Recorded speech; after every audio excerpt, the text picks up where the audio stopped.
The far north of Norway is spectacular, a land of mountains and fjords and raw beauty.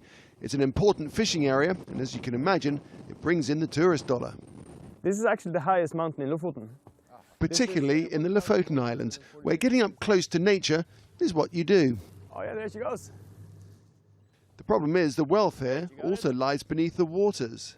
For a long time, the Lofoten Islands have been in the crosshairs of the big oil companies because their geologists know that in these coastal waters lies an untapped oil field worth an estimated $60 billion, and their bosses want a license to explore. In the past, this has been supported by the government, and for many, it's a big concern. I would not say I'm all against oil, but I'm also really afraid of the damages that can happen if there is a big oil spill, so I wouldn't take the risk.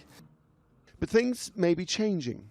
Recently, Norway's opposition Labour Party withdrew its support for Lofoten exploration, meaning now there's a majority in Parliament to keep the islands off limits. The young people today, they are more important about the future, climate change, what should we live about.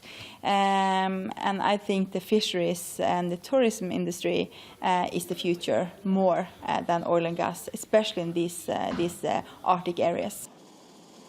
Norway is a nation made rich by 4 decades of oil and gas extraction, with the sovereign wealth fund worth a colossal $1 trillion. So any move away from fossil fuels is significant. The climate crisis is also more real. It's close up in our face. You have to do serious stuff the next 10 years. And educated people in Norway understand that. Even we start to understand that there will be some changes, and it's not even maybe politically decided, but the market will change, the demand of consumers will demand, and we are happy with that we are making progress.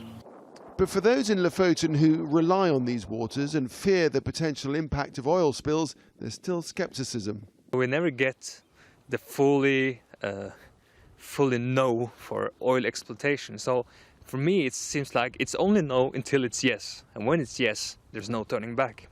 At a time when the world needs to radically cut back on fossil fuel emissions, it will become increasingly hard for the nation to justify new extraction contracts, especially in these waters. Nick Clark, Al Jazeera, the Lofoten Islands, Norway.